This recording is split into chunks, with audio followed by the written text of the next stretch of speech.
You can see them, sometimes you can't see them. So, but the P-waves are there. But when you read cardiology books, they'll say, the P-waves are missing or they're not there, but they are there.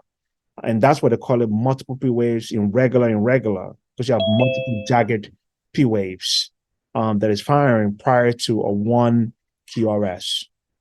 So the most point you have to do tomorrow, Anthony, is to look, do you have multiple jagged, and I'll show you in a minute, they have multiple jagged stuff before QRS. If you do, also check the R to R interval. If they're pretty much not synchronous, meaning that they're not stable, or they're not equal distance. Anytime you see unequal equal distance, R to R interval with multiple jagged P's or missing P will look like P's, that's your AFib. All right. Okay, thank you. I just wanted to clarify. Yeah, that's fine.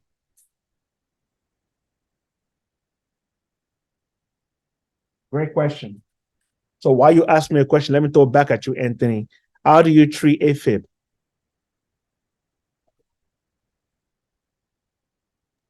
Beta blockers. What if the patient is not stable? You can't give them beta blockers if they're unstable. So what do you do? Defibrillate, right? That's right. Cardioversion, defibrillation, cardioversion. That's fine. Perfect. Excellent. It looks like you're Thank ready. you. It looks like you're ready for the exam, huh? I'm just Trying my best. I'm trying to log in real quick. Give me 1 minute. My stuff.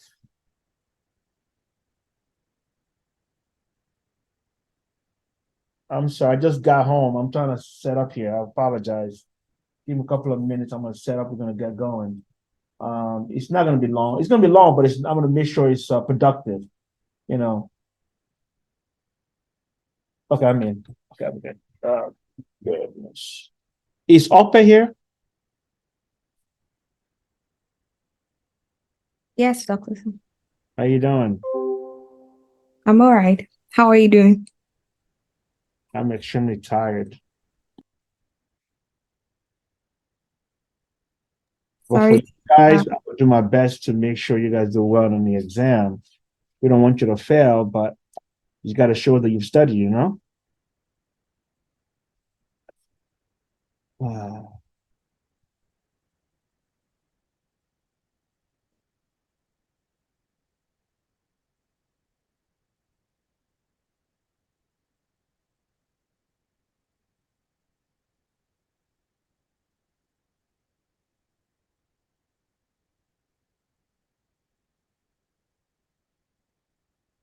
Almost there. Sorry. Almost. I just died.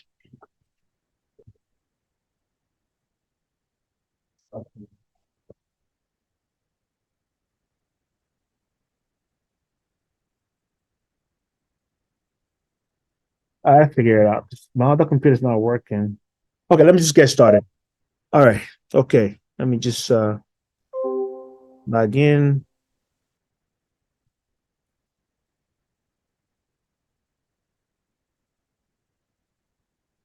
Can you see my slides?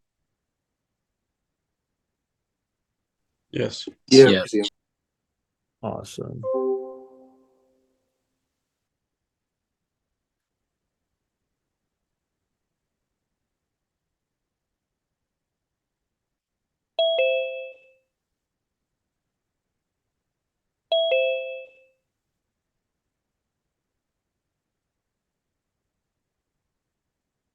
Okay, let me just see, where am I?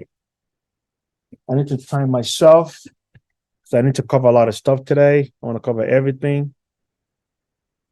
Okay, let me record. Recording in progress. So basically, this is going to be the part 2 of, I guess, the review for the IMED 1 cardiology. Again, let me just say, I'm not here to tell you that I'm a cardiologist or internist and know a lot about this stuff. So I'm trying to see if I can help you out understand this material. Again, the exam is 60 questions. We're going to start at 7:20. So you could walk through your review time. So pretty much you could finish the exam at 8:50 and use the extra 10 minutes to do the review.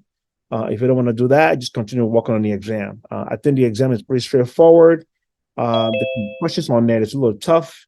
But again, we did that to make sure you've really mastered everything you need to know about cardiology. So we're gonna get started. So I discussed this already in depth. You should know inferior, anterior, lateral. What it stands for, what lead corresponds to what, and I believe that we've done a really great job on that. The main one I want to stress, is your 2-3 AVF. Which is pretty much your inferior, which is located here. Your AVL, we'll discuss that. The lateral, the V1 to V4 is your anterior. Okay, just make sure you remember that. Okay, also just kind of reinforcing it. Pretty much your inferior wall, the leads are here. The anterior wall, the leads are here. The lateral wall, the leads are here. We have a posterior, wall invert. You have B1, B2 with the S depression. Sometimes you get a B7, B8, B9 with the S elevation. You should need to know that. Okay. So the main thing I want to focus a little bit more real quick, I just want to review this one more time, is to understand the cardiac axis. And as I discussed it earlier, is pretty much the net direction of electrical activity that corresponds to the polarization of the ventricle, the QRS. So don't forget, use lead 1, AVF, and finish it up with lead 2. So if you remember the vector, as they're coming towards the lead, pretty much if it's coming towards the lead, it's positive, it's going up. Okay, if it's going away, it's going down. Okay, and as you know, I discussed this already. That on the left side is your AVL, on the right side is your AVR, and when you're going down, that's your AVF. Okay, and the way I remember this is my AVF inferior, F inferior. Okay. So this becomes very important. When you look at your heart, you guys have done lean and you've done anatomy and stuff like that, and you dissected the heart. The heart is not placed in a chamber, vertically. It's kind of a little oblique. So it's kind of inferior. If you look at it, it starts from superior medial to inferior lateral, okay? Or you call it inferior left. So basically starting from superior right to inferior left. And if you look at it very well, basically lead 1, okay, is going towards the AV node, which is right here. Lead 2 is coming from the bottom and going up, and lead 3 coming from here and going up. Basically, most of the leads that we have, is your lead 2. Most of the time, when you have conduction from SA to the AV, everything is going straight this way. Okay, almost like your inferior lateral, not straight lateral, just inferior lateral. And that's where your lead 2 is located. That's why most people use lead 2, to read their EKG, right? But you have to remember that your heart is a 3D chamber, so basically that's to look at everything. But anyway, if you understand this concept that 1 is here, 2 is here, and 3 is there, then it makes sense.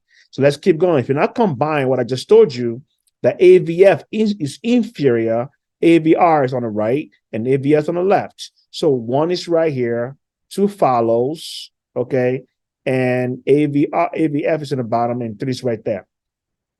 So if you're not combining it, with your geometry, you see your V1 to V6, which your anterior wall, okay? And if you combine it, you'll see this is your lead 1, your lead 2, AVF, 3, pretty much just combining what I just spoke to you guys about, okay? So I think the only thing you have to just memorize really is your lead 1, where is it located? Lead 2, where is it located? And lead 3. And the rest of them is very easy. So as I said before, this is a net, okay, conduction that is happening within the heart. So basically you have this heart that's being depolarized, okay, all over the place. But where is the maximum point of vector? Where do you have most of the vector? That's your net cardiac axis. And that becomes very important to be able to know what pathology you have. So again, if it's going this way, left inferior, that's normal, lead 2, right? That's fine. Okay, so that's your heart, and when it's just conducting, it's pretty much telling where the pathology is located. Okay, so right here, lead 1 is 0 degree. Okay, and if you keep on going this way, that's -3, -30, which are AVL, and keep on going straight that way. So between these two, it's the 30 degrees, 30 degrees, 30 degrees. As it's going around, it's a 360 chamber, right? So again, lead 1, lead 2, AVF. Okay, so this becomes very important. You should understand that.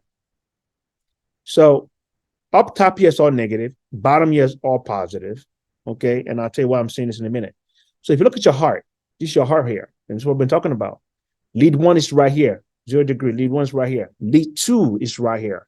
That's beautiful. That's the way your heart is positioned by God to be a little oblique like that. So here, anything that falls in this area is normal. It's okay. It's fine. So that's pretty much, from your -30 to 90 plus. Some people say from 0 to 90. Anything in that chamber is fine. Okay. And everything else is abnormal. Okay. So let me tell you what is very important. So, Opet, let's do this together. You ready?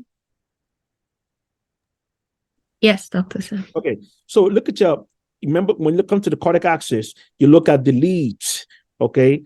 Lead 1, AVF, and 2. So look at this lead 1, going up or down? It's going down. So lead 1 starts here, I agree? This is lead 1, right? At the 0 degree, right? Right. So if it's going down, that means it's going towards a negative, right? Yes? Yes. So if you draw a line from this 1 towards the negative, which is right here, right? Agree? It's going towards this negative, right? Agree? This Yes. is negative here, so it's going negative. Perfect. Good. So let's go to the next one. AVF is going up, right? Right. Okay. Positive or negative? It's going towards AVF, positive. Positive. So basically, this is saying I'm looking at the AVF. I'm starting from the AVF. I'm starting from this AVF. Okay, I'm starting from this AVF. Okay. And it's saying this is net positive. So it's going to go boom, straight this way. Okay. So that's telling you, wait a minute, negative right here, positive right here. It falls right here, which is your right axis deviation. Does that make sense? Yes. So let's try another one.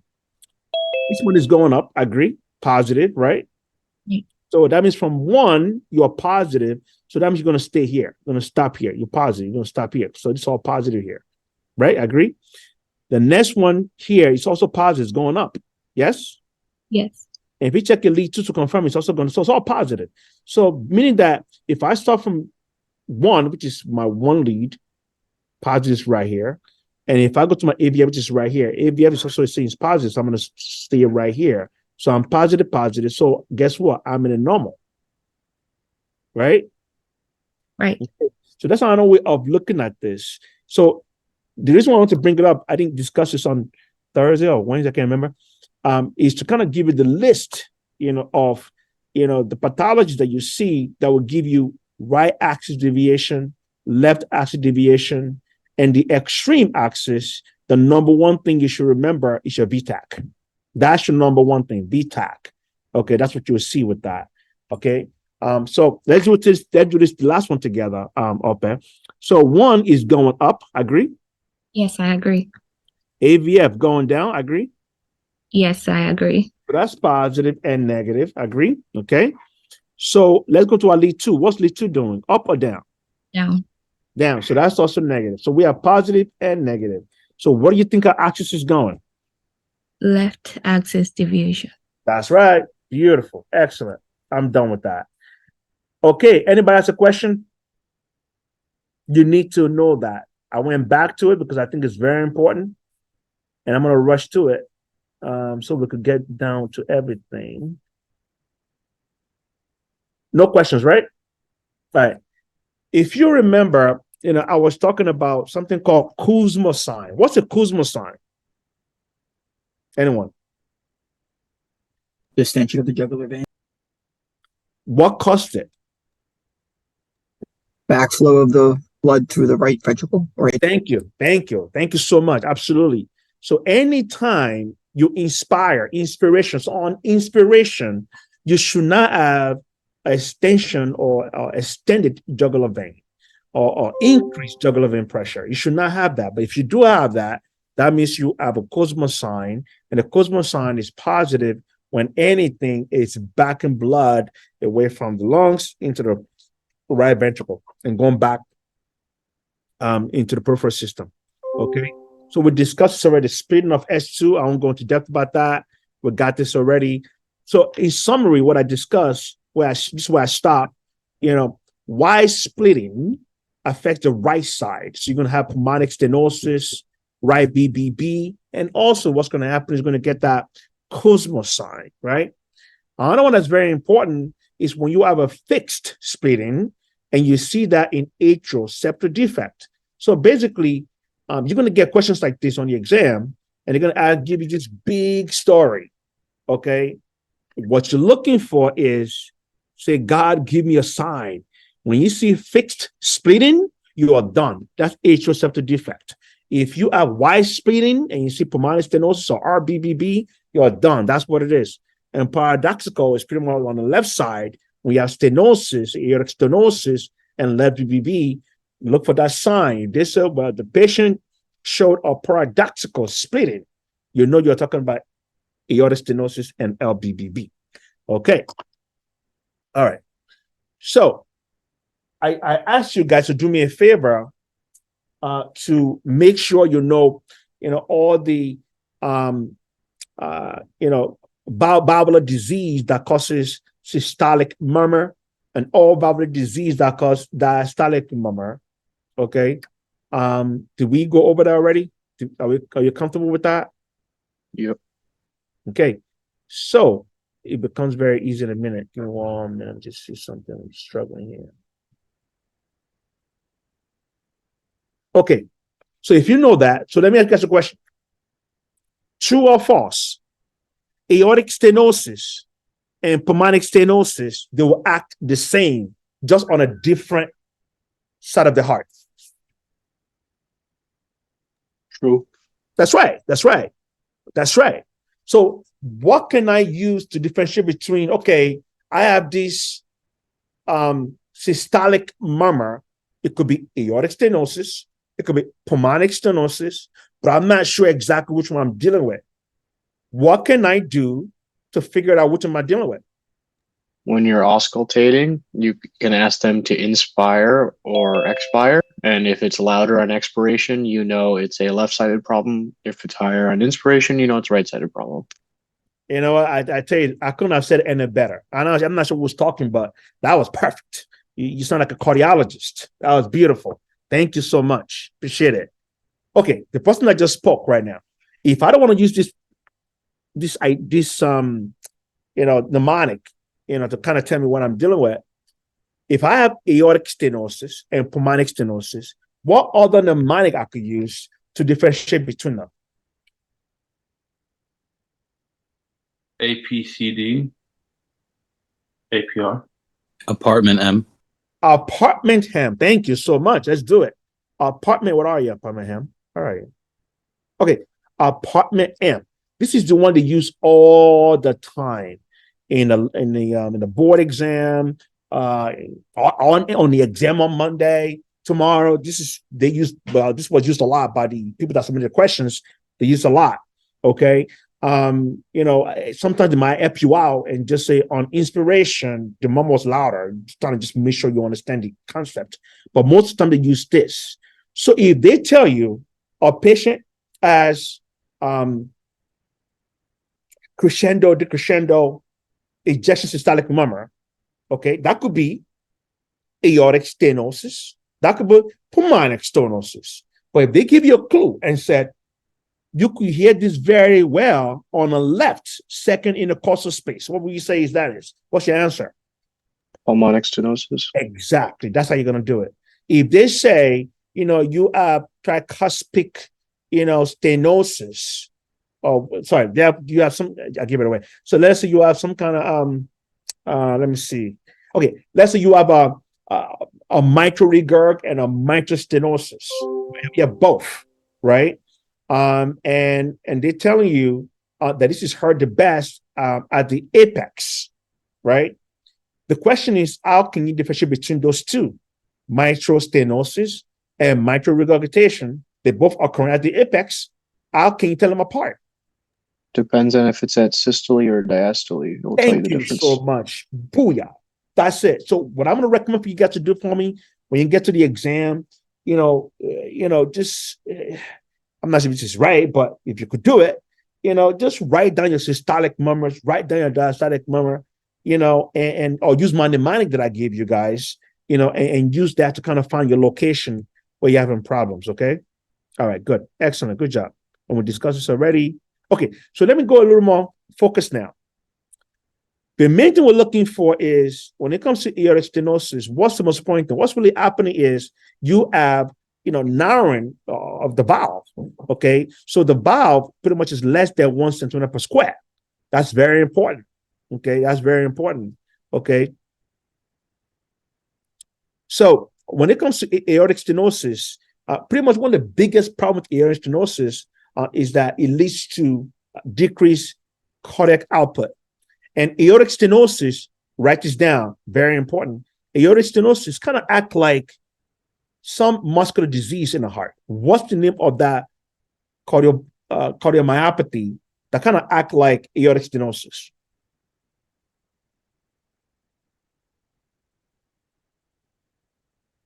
Anyone? Is it hypertrophic? That's right, hypertrophic cardiomyopathy. Okay, I like to call it OCM. Okay, hypertrophic obstructive cardiomyopathy. They act the same. They act the same. This is where you're going to get tricked on the exam. Let me give you a clue now. If I give you aortic stenosis, if I give you OCM, which is your hypertrophic cardiomyopathy, you cannot tell them apart. You can't. You can't. What is the best imaging modality? What's the best diagnostic test that you could do? Say again? Echo? I didn't hear you.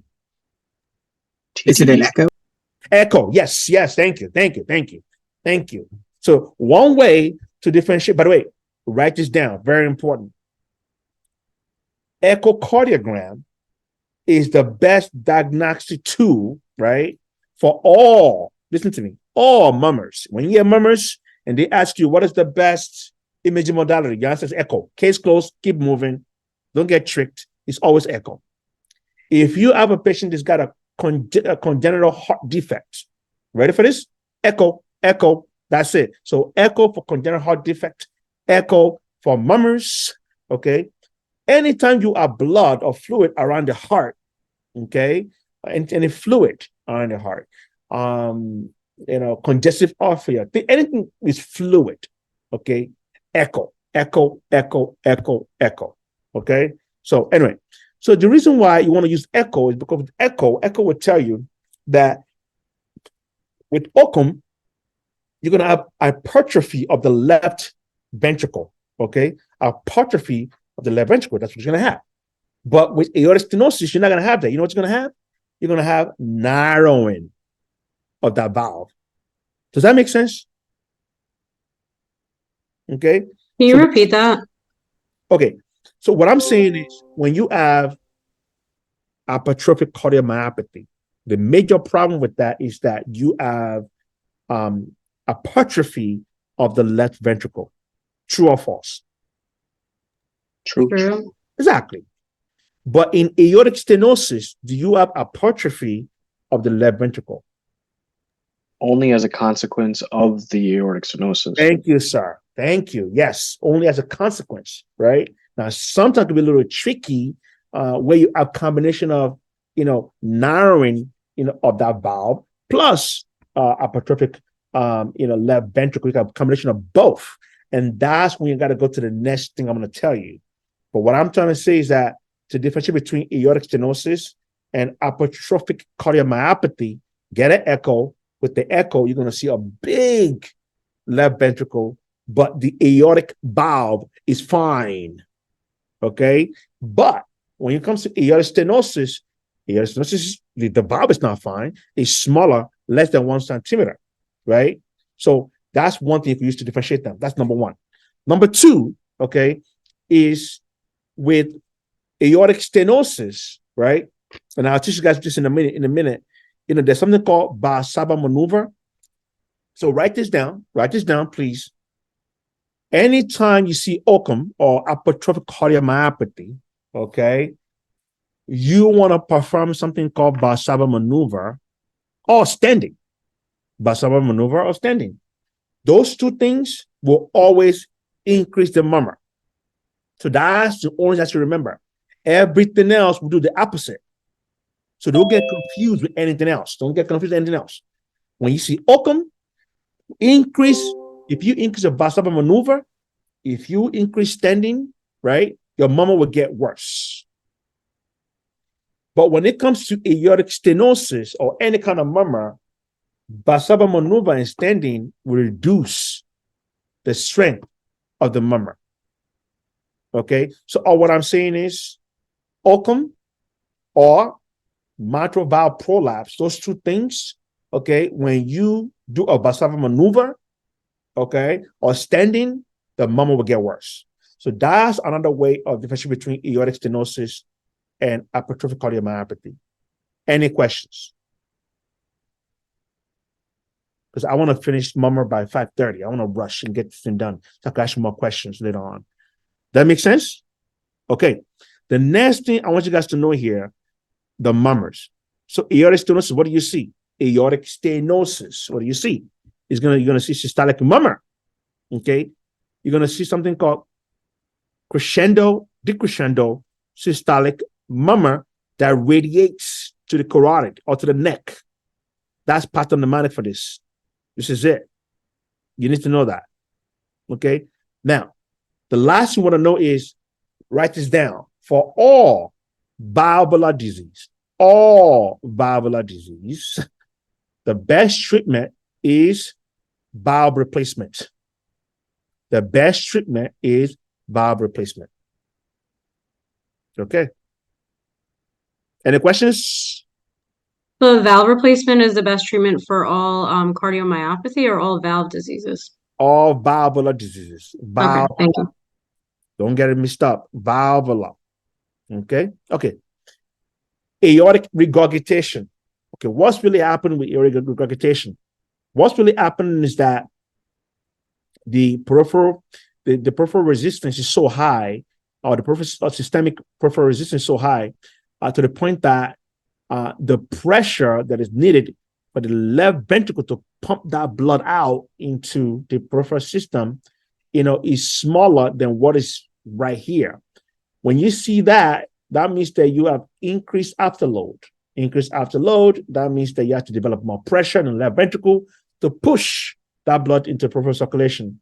So basically, with aortic regurgitation, a lot of stuff, could lead, could cause increased pressure in the aorta and pushing that blood back to the left ventricle. Can anybody tell me an example of what could cause that? Would coarctation cause that? Oh, you're the smartest. You're the smartest. Thank you. Thank you. Coarctation of the aorta, okay, will cause increased afterload. Now you have to develop, more pressure in the left ventricle to push that blood, okay? But the main thing that you understand about aortic regurgitation here is aortic stenosis, right, is the opposite of aortic regurgitation. Aortic regurgitation is the opposite of aortic stenosis. What do I mean by that? You remember, in aortic stenosis, you have crescendo, decrescendo, systolic murmur. Guess what you have here? Diastolic. Instead of systolic, you have diastolic, decrescendo murmur. Okay, at the left stomach border. Okay, so you have to remember that. The next thing you have to remember, a couple of things you have to remember about this is that with aortic regurgitation, because blood is being flown back into the heart, what's going to happen is you're going to get something called Corrigan pulse. You have to know that. Corrigan pulse and water armor pulse, the same thing. And what that means is that you have a widened pulse. That means the systolic pulse, the diastolic pulse is so widened, and you don't want that. Okay, so that means you're going to have a rapid upstroke and very rapid descent. Rapid upstroke, rapid descent. Okay, so you're going to see that. That's what's called Corrigan pulse. And the best way to really diagnose this is to check someone radial pulse on rest and lift them up. When you check it on rest, you're going to see that pulse rapidly coming in. When you lift them up, you're going to see it completely gone, collapse. That's called Corrigan pulse. Okay. There's something called a quinky pulse. Where you remember this quinky, pinky. So what is this? It's like, pretty much when you look at your digits, in your digits, your capillaries, you'll see pulsating capillary on your thumb, your fingertips, and your nail bed. You see nail bed and fingertips pulsating. Okay, that's what's called a quinky pulse or pinky quinky pulse. Okay, there's something called the head bob with heartbeat. So meaning that at every time you have a heartbeat, the person is bobbing their head like this. They're bobbing their head. They're bobbing their head to every single heartbeat. That's called the Musset sign or the head bobbing sign. Okay. Another thing is called the Mueller sign. The Mueller sign is pretty much when your uvula is pulsating. So it's time to open your mouth, and basically they say pulsating uvula. Okay. So anyway, what I'm getting at here is that you have to know that because of the regurgitation that you're getting, blood flowing back, okay, that's going to cause increased pulsating to the peripheral system. And you're going to get this Corrigan pulse, Quinky pulse, de Musset sign, Mueller sign, and all that stuff. Again, the best treatment, replacement. The best diagnostic test, echo. Okay. What I'm saying is, if you know your systolic murmurs and your diastolic murmurs, okay, and you know how to differentiate or how to just kind of separate them, with your upper M, there is no reason why on the exam you won't get it right. There's a lot of questions, I'm telling you right now. There's a lot of questions on murmurs, a lot of questions on EKGs, a lot of questions. So you need to know this very well. Okay. Mitral valve regurgitation. What's the number one cause of mitral valve regurgitation?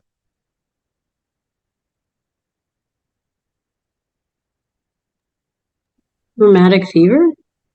Nope. Mitral valve prolapse. Mitral valve prolapse. That's number one. What is the number one cause of mitral stenosis? Rheumatic fever. Rheumatic fever. Okay. Even though rheumatic fever could also cause mitral regurgitation, but if they ask you what's the number one that causes mitral regurg, is your MVP, mitral valve prolapse. The number one that causes mitral stenosis is your rheumatic heart disease. Please don't forget that. All right. I don't have to explain that, right? You guys know what it is, right? You know what it is. I'm not going to explain it. We have time. I got to rush here. Okay. Again, what kind of murmur are you going to see with mitral regurgitation? Diastolic or systolic? Systolic? Where exactly? Where will you hear it the best? Apex. Apex. Apex. Now, I'm asking that question. I think, oh my God, why is he asking me a stupid question? I just want to make sure you understand this. The exam is pretty straightforward. One of the biggest problems that I think is going to be happening on the exam tomorrow is that you're going to get so scared and you're going to see these big, long clinical vignettes. It's like, oh my God, I'm going to fail. No, you're not. Look for the clues. Look for the clues. They're there. They are there. Okay? All right. What is the best way to diagnose mitral valve prolapse? Mitral valve regurgitation? Echo. Thank you. And how do you treat it? The best way? Replacement. Thank you. Okay.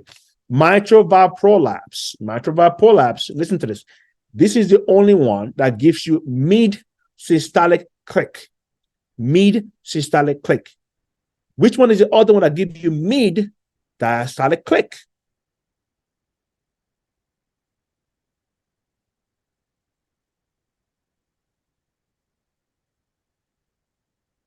Anyone? No? Okay. Aortic regurg? Nope. Mitral stenosis. Mitral stenosis. So again, on the exam, you'll be straightforward. But just for memorization, you just want to remember that.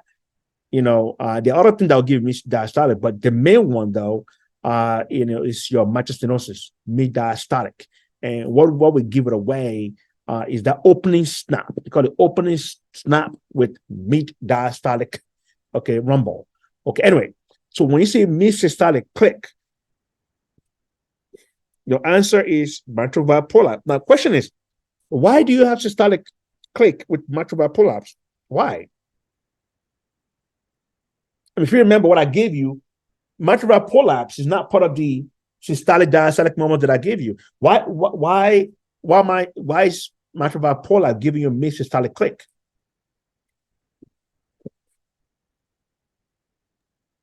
Isn't it the choroidal tendinate like snapping it open? That's true. You got it. But what's the number one cause? Okay, what's the number one valvular disease that is caused by mitral valve prolapse? Mitral regurg? Okay, let's go back to mitral regurg. What do you see here? Systolic murmur. What do you see here? Systolic murmur. Does it make sense now? Since mitral valve prolapse is your number one cause of mitral valve regurg, so guess what? You're going to have systolic murmur. Okay? Now, the way to remember this mitral valve prolapse is usually seen in young women of psychiatric problem. But again, we're not going to go crazy about that. And also, you're going to see some kind of, connective tissue disease like your Marfan's or Down syndrome and stuff like that. So don't forget that, mitral valve prolapse will cause you mitral regurg, okay? And your mitral stenosis, okay, the number one thing that causes that is your rheumatic heart disease, okay? All right, so we discussed that already. Oh yeah, this is very important. The one thing I should remember about this is like, if you think about it, with these people, the cardiac tendon is not really functioning properly. So basically what's really happening, instead of closing this gap, this gateway is just left open because it's weak. Okay, when it's left open, then guess what's going to happen? You're going to get that mitral regurg. Blood is going to go back into the left atrium. Okay, it's going to go back to the left atrium. Now, the reason why I'm saying that is because if blood goes back to the left atrium, one of the things that you're going to see is hyperventilation. Patients have to hyperventilate. So hyperventilation, which will lead to weakness, tiredness, dizziness, shortness of breath. So with mitral valve prolapse, think of hyperventilation. That's one thing I want you to remember here. Okay, with rheumatic heart disease, usually caused by group A strep, okay, your rheumatic fever is an inflammatory process. Best treatment is NSAID. The number one valvular disease associated with rheumatic heart disease is mitral stenosis. Okay, so this is the way it works. When you have a strep infection, if you don't take care of it, you're going to get acute rheumatic fever. If you don't take care of the acute rheumatic fever, that's going to lead to your rheumatic heart disease, and you're going to get that mitral regurg, aortic regurg, mitral stenosis, and aortic stenosis. All this you'll see when you have rheumatic heart disease. But the number one cause of mitral stenosis is right here. This rheumatic heart disease really affects the mitral valve aggressively and causes narrowing of it. Okay, and if you don't take care of that, that's going to complication, heart failure, arrhythmias, and thromboembolism. I'll skip that. Let me go here. If you don't know anything at all, you have to know everything about this disease. Mitral stenosis, everything. Okay. Again, rheumatic heart disease, number one cause of it. And what's happening is that, basically a normal valve should be about 4 to 5 centimeter per square. And this one is pretty much 1.5 less, just like your aortic stenosis, smaller valve. Okay. One of the biggest problems that you're going to see with mitral stenosis is that you're going to have the opening snap followed by low pitch diastolic rumble. Opening snap, followed by diastolic rumble. And another thing you're going to see is that this thing will lead to AFib, There's something called a mitrophasis. This is when you have a cutaneous vasodilation due to pulmonary congestion. So you're going to get mitral phases. And also, these would tend to have something called the Ortner syndrome. The Ortner syndrome is pretty much when you have a compression of the laryngeal nerve leading to hoarseness. So your voice very harsh and hoarse. Okay. But again, the best you have to remember here is when you have mitral stenosis, number one thing that causes it is rheumatic fever, followed by the things you see with the murmur is the opening snap, followed by what's the best treatment for it. You have to do some kind of surgery. In mitral stenosis, they prefer doing balloon, valvuloplasty as compared to replacement. But anyway, with all this valvular disease, you need to do surgery. Okay, but balloon valvuloplasty is better, or they prefer it better than a replacement.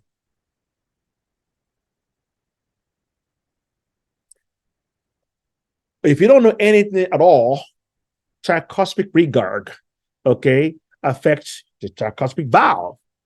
The first thing you have to remember about this one is that you will see this in IV drug users. Okay, IV drug users. Okay.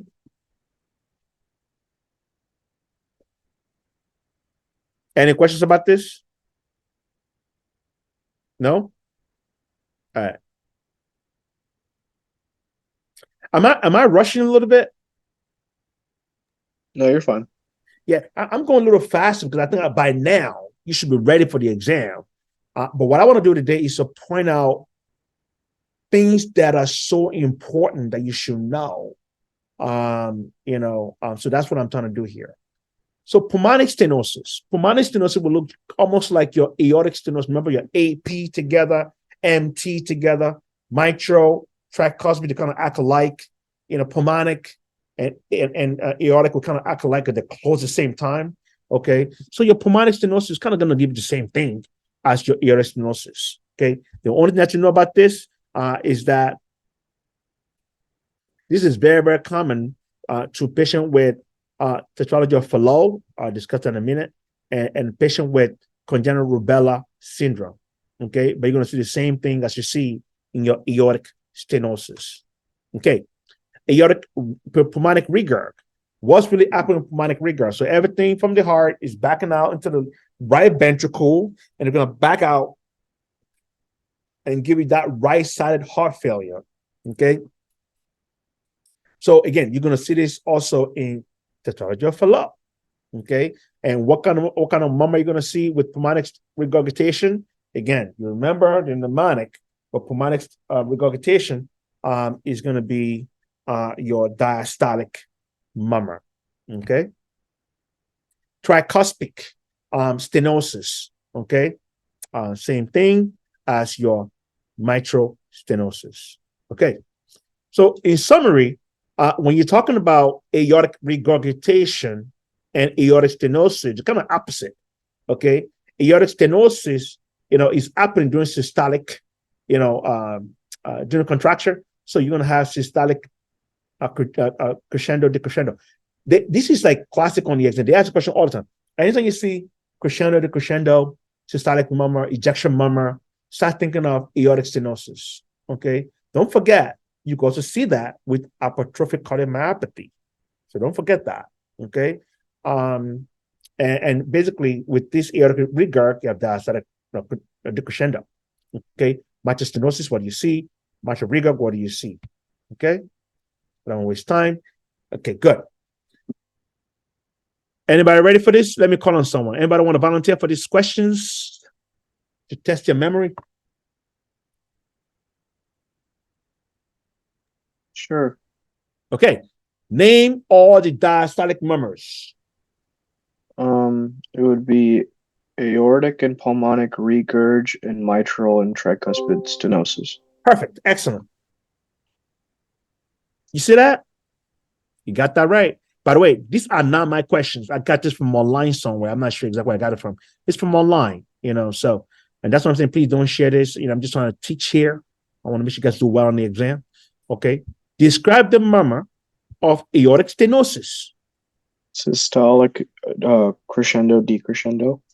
Jeez, you see that? But the main thing you want to add to that is it radiates to the carotid. Radiates to the carotid. Which one radiates to the axillary? or the axilla? Is that mitral stenosis? Mitral regurg. Mitral regurg. Okay. Mitral regurg. Okay. My Mitral bad. regurg. And that's fine. You're doing good. You're doing well. You're doing well. Don't worry. What is the most common cause? Be careful. Be careful. What is the most common cause of mitral regurgitation in the United States? The most common cause. Mitral valve prolapse? Did you see these questions already? No, sir. You see? I guess you guys have studied very well. I'm very impressed. Good job. Okay. Quincke pulse.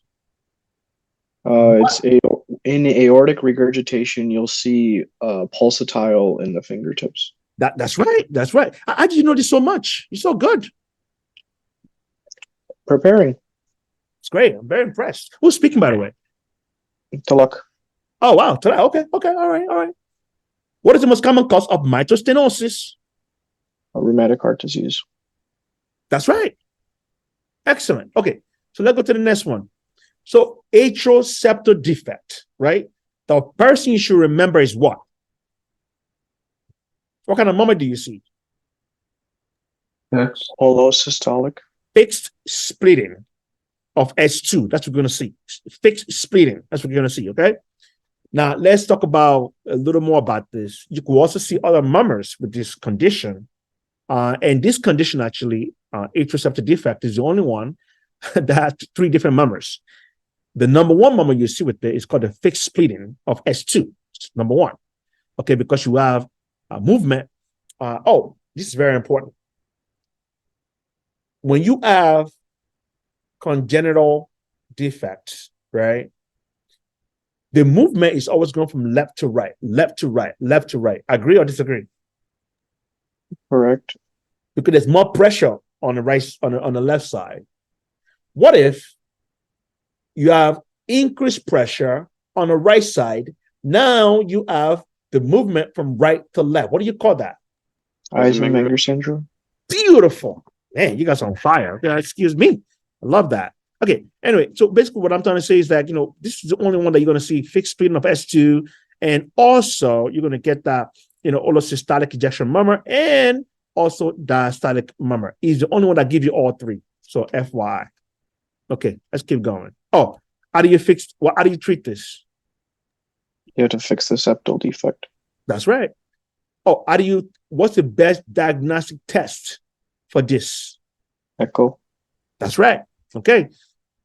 Valvular septal defect, by the way, I forgot to tell you, the most common type of atrial septal defect is called the astrum secundum, just FYI. Okay. Ventricular septal defect is the number one most common, congenital heart defect or disease in pediatrics. Number 1, ventricular septal defect. Okay. And one thing you have to remember about this one is that you're going to get a systolic murmur. Okay. So write this down. Remember, when it comes to systolic murmur, I give you 4. Now I want you to write this down. Add to the systolic murmurs and add VSD, ventricular septal defect, will give you your systolic murmur, and also your aortic, also your atrial septal defect will give you a systolic murmur also. So just add that to it. And that's what you have to know about that. Coarctation of the aorta. They love asking a question about this.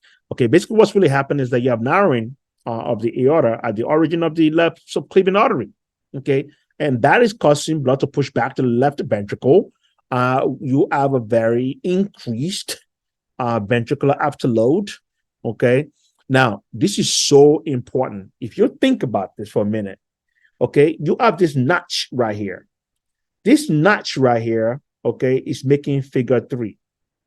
Figure 3, and that's what you're going to see on the X-ray, figure 3. So if you look at the chest X-ray, you see a little stenosis, big, small, big. It's going to make a figure 3. So that's the dead giveaway for coarctation of the aorta. Okay, so that's figure 3. Another thing you're going to see, because you have stenosis right here, in the upper extremity, you're going to have, hypertension. In the lower extremity, you're going to have hypotension or decreased pulse. So up, you have increased pulse. Down, you have decreased pulse. Can you tell me what other cardiac disease will give you similar stuff.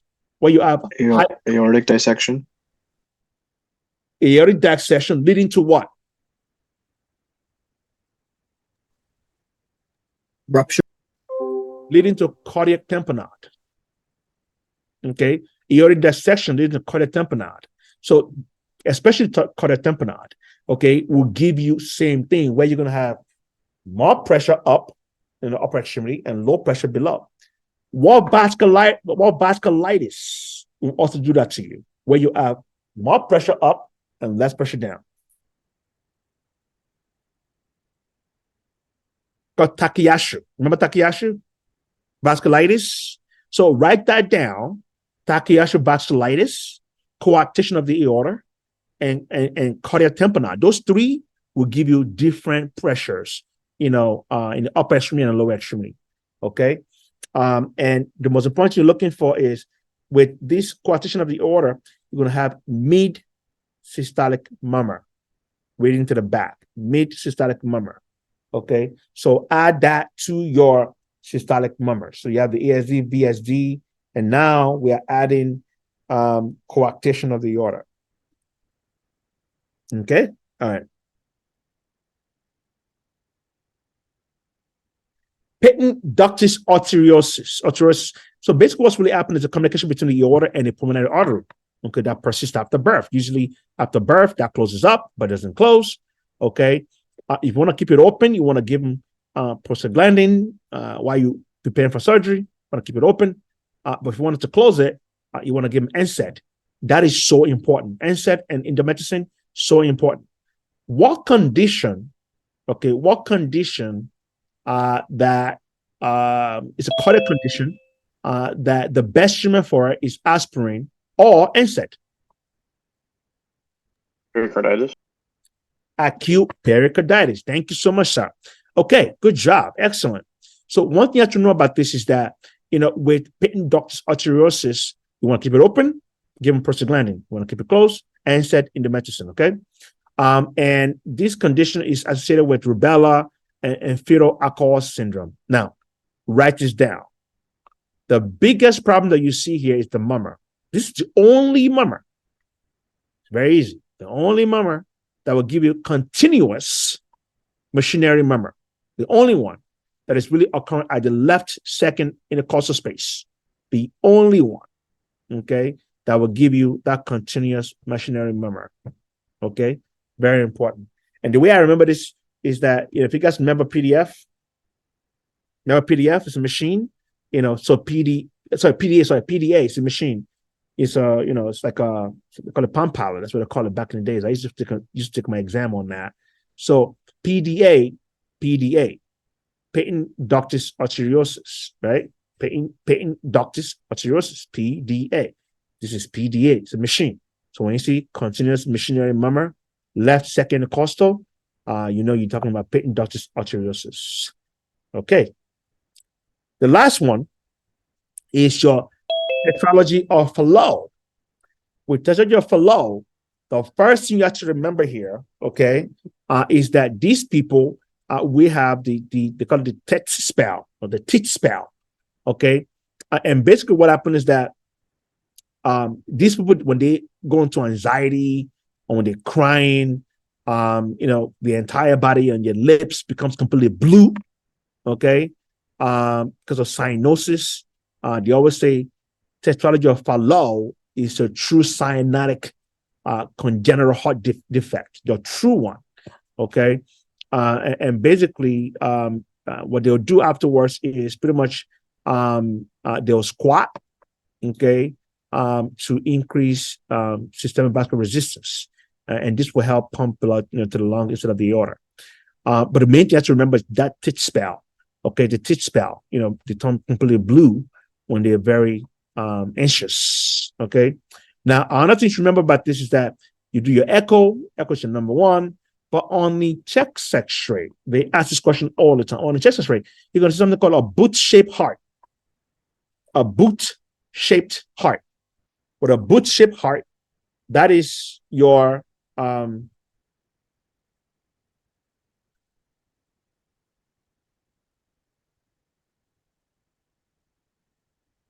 So I'm sorry, read something. So that's a boot-shaped heart.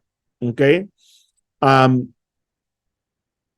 So when you see that, okay, as you can see it right here, a boot-shaped heart. So this boot-shaped heart.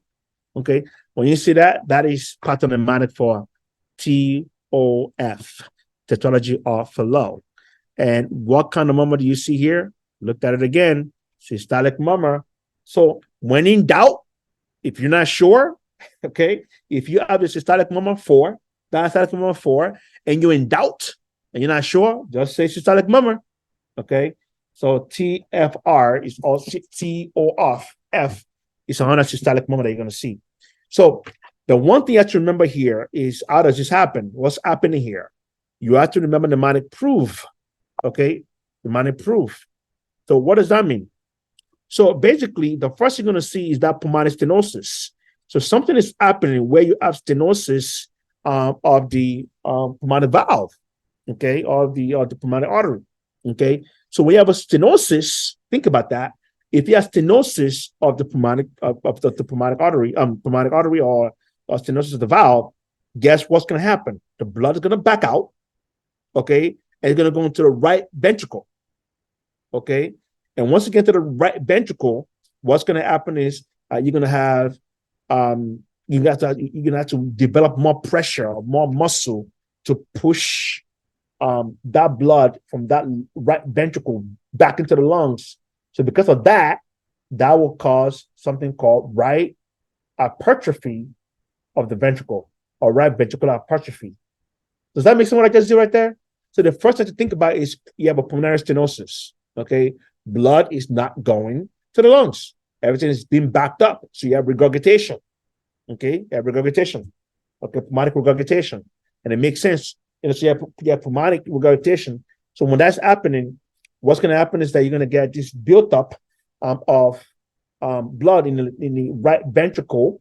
And because the right ventricle has to push really hard now, it's going to become hypertrophied, okay, to push that blood back to the lungs. So the first thing you see is proof, pulmonary stenosis, followed by your right ventricular hypertrophy, okay, what I just explained.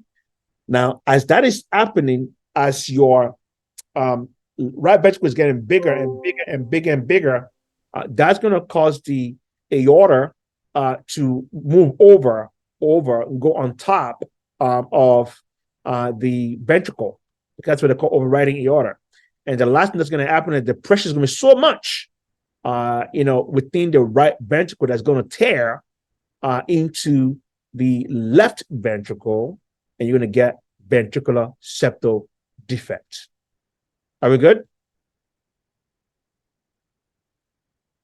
Did I lose you? Nope, we're good. Okay, good, excellent. So this is what I was talking about. And that's basically, you see these people are going to get so blue, okay? Very cyanotic. That's called a tit spell, okay? We talked about that already. Okay, so I just finished 5:30, so I'm on time. I just finished mummers. Let's now ask questions. Which mummer do you see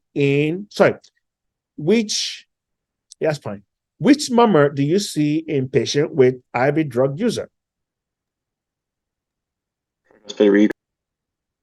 What is it? Tricuspid regurg. Tricuspid regurg. Okay, all right. Okay. Again, just for you guys to remember this, holosystolic mummers, there's something called holosystolic mummer. When you see holosystolic mummer, there's pretty much, 3 of them, okay? If you remember my MTCD APR, meaning that your mitral tricuspid closes during is that what I said? Wait a minute. Yes. Wait a minute. I made a mistake here.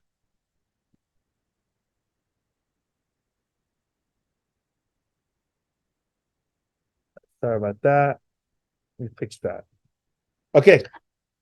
Remember, I give you a mnemonic. I say During systole, your mitral and tricuspid are closed. So if they are closed, there should be no regurgitation. If there's regurgitation, that's a defect. So basically, you're going to get, during systole, you're going to get your tricuspid and mitral regurgitation.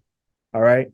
So if you remember that, if you not say MTV, so olosystolic murmurs are your mitral regurgitation, tricuspid regurgitation, and ventricular septal defect. Those three will give you your olosystolic murmur.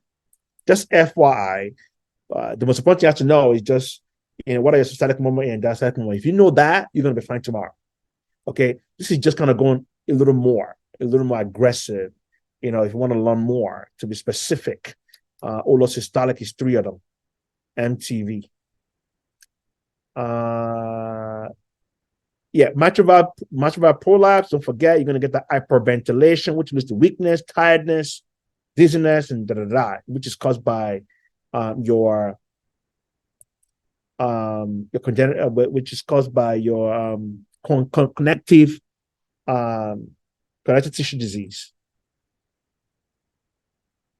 What murmur has opening snap followed by a low-pitched diastolic rumble? Mitral stenosis. That's right.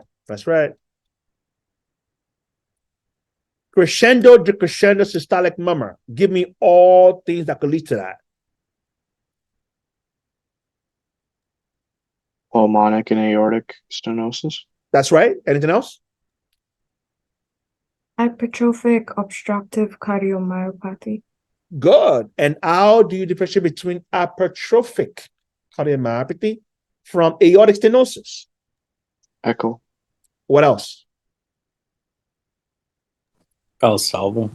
Valsalva and standing. With Valsalva and standing, your outcome will be stronger. Murmur will be stronger. Good job. Excellent work. And don't forget pulmonic stenosis. And coarctation of the aorta will do the same thing too. What pathology is opposite to aortic stenosis? Aortic regurg. That's right. Good job. Which murmur causes AFib? All your mitrals, your mitrals. Just remember your mitrals will cause your AFib. Endocarditis, systolic ejection murmur. We discussed it already.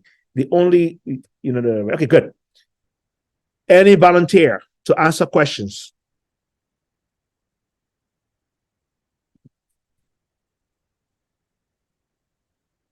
Going once, going twice? I can do it again. Okay, let's do it. What is the most common type of congenital or defect? Ventricular septal defect. Beautiful. Are you seeing my questions? No, sir. I don't know. Don't worry about you now. What are the 4 abnormalities seen in tetralogy of Fallot? Overriding aorta, ventricular septal defect, right ventricular hypertrophy, and pulmonic stenosis. I couldn't have said the best. I was saying that's beautiful. That's beautiful. Describe the murmur in patent ductus arteriosus. I forgot this one. PDA. Right. That's a machinery murmur. That's yeah, right. yeah. But there's something before that. You got to put it together. It's not just machinery, something else before that. Continuous. Continuous machinery murmur is the only one. And if you want to keep it open, you give them prostaglandin, P. Want to keep it closed, NSAID, and indomethacin. Describe the potential findings on the X-ray in a patient with patent ductus arteriosus. What do you see on the X-ray? The shoe. The boot. The 3 or the thumb. 3 or thumb.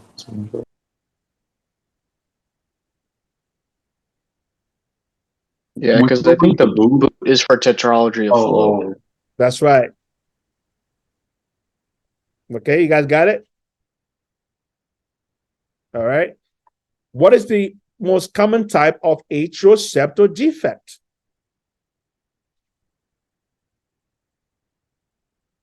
Ostium secundum. That's right. See something real quick.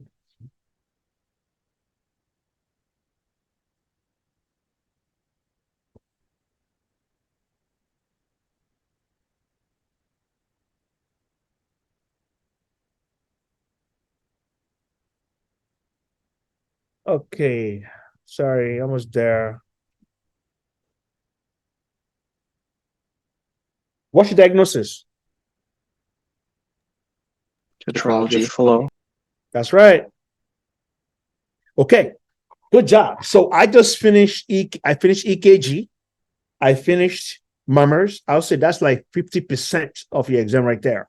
Okay.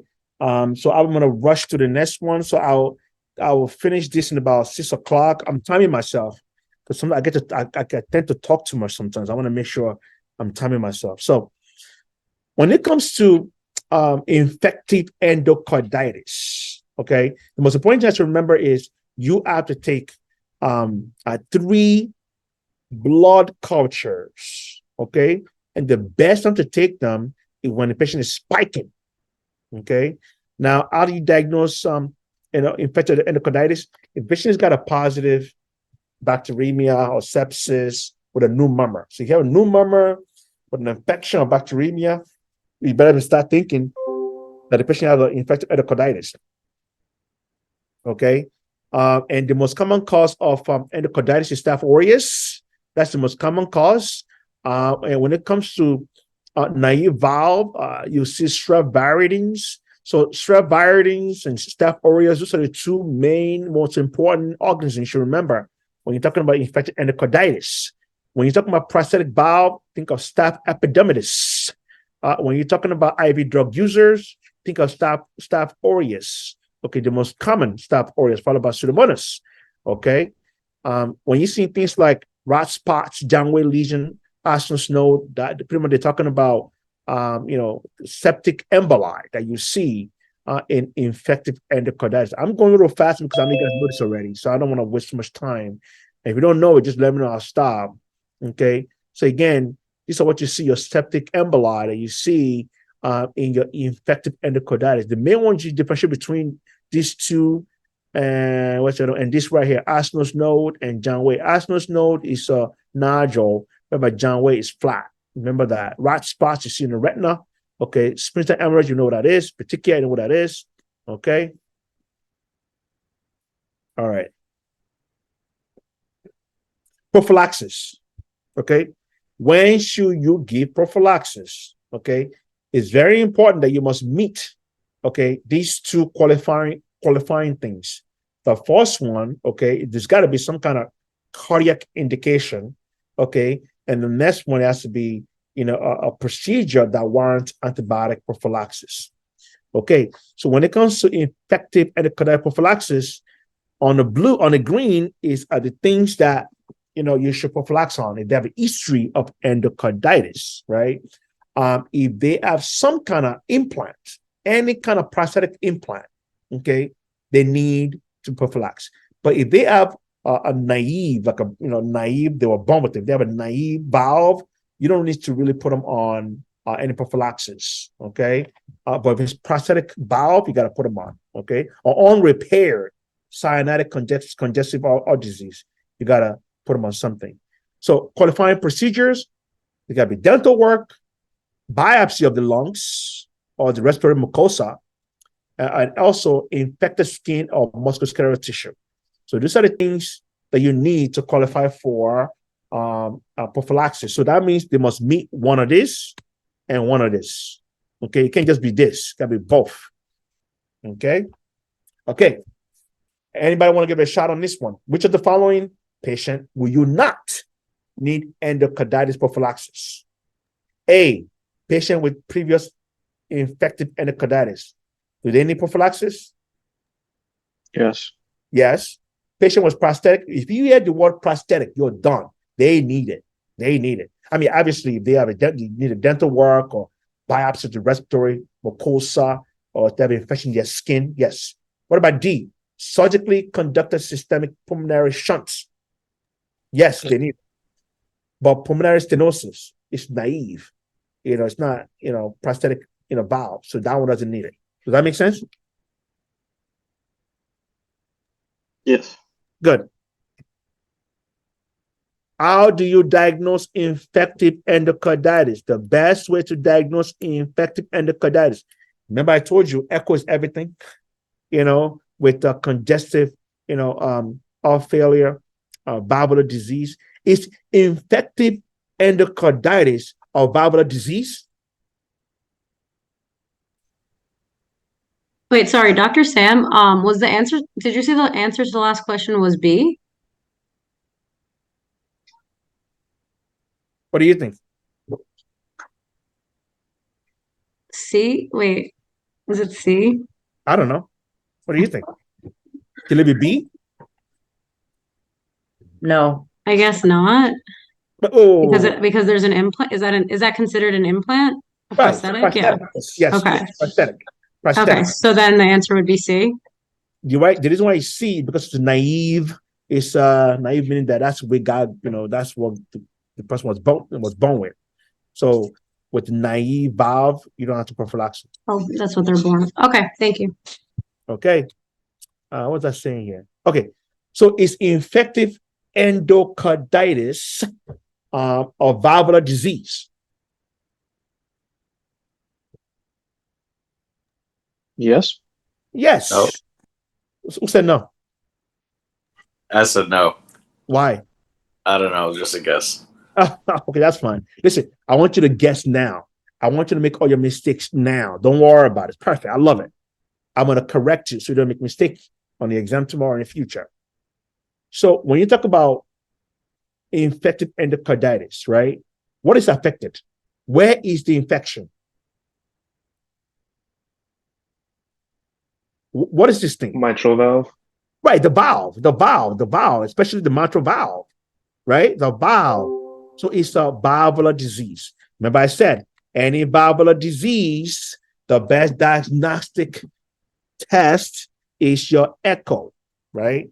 There are two types of echo. They have the TTE and they have the TEE.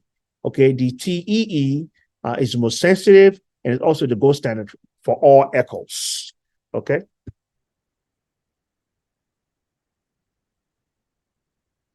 The Duke's criteria, you should know what that is. Okay. I won't go into depth about that. They have major and they have minor. And basically, to fulfill the Duke's criteria for infective endocarditis, you need presence of two major criteria, or the presence of one major and three minor, the presence of five minor. So you have to just know that. Okay. I'm going to skip that. I'm going to skip that. You don't need to know that. EKG. That's it. Done with that. Any questions? I'm on time. I'm trying to make sure I finish my stuff. What do I have here? What do I have here? What's this? What's this right here? We did EKG already. I'm going to do that one for the last. Let me go up. Let me go up and cover this, but this is so important and I'm going to go backwards. Let me cover this because this is so important. Okay. When it comes to congestive heart failure, I think we have about, again, 50% of your exam is murmurs and EKG. I'll say the next 10 question is on CHF, literally. Okay. So you should know that. Okay. When it comes to congestive heart failure, okay, pretty much what's really happening is that there's a decrease in cardiac output. Okay. And most of the time, these people, they have ejection fraction less than 40. Ejection fraction less than 40 is bad. It's not good. Okay. So what are the causes of congestive heart failure? The number one cause of congestive heart failure is coronary heart disease. That's your number one, MI and stuff like that, and followed by the rest of hypertension, valvular disease. I think cardiomyopathy is like down the bottom, but the number one cause is coronary heart disease. Okay. Now, what do you see? If you love yourself, you need to know this very well. What do you see, right, when you have congestive heart failure? Clinically, what do you see? The number one thing you see, or the way you could think about this is that, there's blood that's being backed up to the lungs and it's causing congestion of the lungs. That's what it is. Blood that's being backed up into the lungs and it's causing congestion. That's what congestive heart failure is. So heart failure cause a congestion of the lungs. So it's pretty much usually caused by the left side of heart failure. So if the left side is failed, that means you're gonna have a problem with the pulmonary. So you're gonna have difficulty breathing. So the number one problem you see in patients with congestive heart failure, especially your left-sided heart failure, is dyspnea. Okay, or autopnea. Autopnea is pretty much difficulty breathing, while laying down. Okay, that's autopnea. So you have dyspnea, autopnea. Okay. Question for you: what cardiac disease act just like CHF? When they lay down, they have difficulty breathing, autopnea, right? But once they stand up, okay, or they sit up, okay, and then lean forward. Pericarditis. What is it? Pericarditis. Acute pericarditis. Thank you so much, sir. Absolutely. Okay. With acute pericarditis, what is the number one clinical sign that you see with them when you examine them? What's that number one sound that you see with them? That's a dead giveaway. Friction rub. Friction rub or pericardial rub. Friction rub or pericardial rub. Dead giveaway. Good job. Excellent. Okay. So also what you see is paroxysmal nocturnal dyspnea. Okay, you can see that also. That means that, they wake up 1 or 2 hours when they sleep because they have a shortness of breath or autopnea. Okay. Also, these people, they cough, at night, but it's non-productive cough. Okay. So with the clinical sign of left-sided heart failure, you're going to see that pulmonary edema, crackles, rails, and, at the lung basis. With the right side, we discussed it already, you're going to see that peripheral edema, ascites, jugular venous distension, and pulmonary hypertension. Okay. Dr. Sam, Yes. would dilated cardiomyopathy also present similar to CHF? Oh, you're the smartest. Absolutely. Same thing. They give you the same thing. Dilated will give you congestive heart failure. Okay, thanks. Excellent work. Good job. Okay. Types of heart failure. You have systolic heart failure and you have diastolic heart failure. Another name for systolic heart failure is called the heart failure with reduced ejection fraction, HFrEF. Okay. Basically, what happened to these people, they have problem pumping blood. Okay. As someone just asked right now, best example is your dilated cardiomyopathy. With dilated cardiomyopathy, the wall of the heart muscles are very thin, so there's not enough power to push the blood out. Okay, so these people, dilated cardiomyopathy, will be the only one of this cardiomyopathy that will give you systolic, okay, heart failure. The only one. Okay, and what you see with that, I don't go to depth about that. I'm just keep going. The main thing is you have to remember is that you have a less than 40% ejection fraction. If you see that, that is your, systolic heart failure. With diastolic heart failure, pretty much the ejection fraction is fine. There's no problem with ejection. Their problem is feeling because they're so stiff, and so restrictive. What is the number one cause of restrictive cardiomyopathy?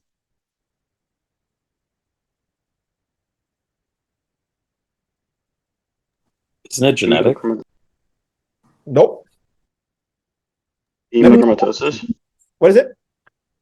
Hemochromatosis? Hemochromatosis is part of it. That's right. You're correct. Sarcoidosis is part of it. You're right. That's correct. But the number one is amyloidosis. Cardiac. Amyloidosis. That's number one. Amyloidosis. Okay.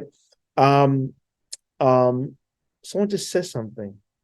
Forgot. Someone just said something. Right. I just wanted to ask a question. I forgot. All right. Oh yeah. Good. True or false? Dilated cardiomyopathy, right, and hypertrophic cardiomyopathy could be genetic.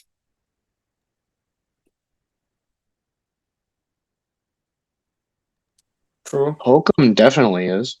Holcomb definitely, that's right. So take a guess with the dilated. I put them together. Sure. Why That's not? right. That's right. So what I'm saying is with dilated and Holcomb, both are pretty much caused by 50% is caused by genetics, okay, whereby restrictive, the number one cause is amyloidosis, followed by sarcoidosis, followed by hemochromatosis. So this is three things that lead to that. Anyway, what I'm trying to say is that when it comes to systolic, think of dilated cardiomyopathy or ejection fraction less than 40. When you hear diastolic, think of restrictive and HOCM. Okay, pretty much they have a problem filling into the ventricle because the restrictive, the ventricle is very stiff and it can't really expand to accommodate blood. Whereby with HOCM, the muscle is so big that it can't really accommodate enough blood. There is something that is called in between systolic and diastolic heart failure, which is called the heart failure with mid-range ejection fraction. That's the ones that have ejection fraction of 40 to 50%. Okay, so what you have to remember here is 40% is systolic, more than 50% is diastolic. In between is your mid-range ejection fraction. Okay, with systolic murmur, when you hear systolic murmur, think dilated cardiomyopathy. The muscles are weak. They can't pump through well. So they're going to have ejection problem. They're going to have systolic problem. When you hear diastolic heart failure, think of the HOCM. Think of your restrictive heart failure. They don't really open or there's no space for blood to fill in. Okay? Left side of heart failure, we discussed it already. Right side of heart failure, we discussed it already. Okay? We discussed it already too. We discussed it already. Okay, listen to this. What is the best diagnostic tool for congestive heart failure and why?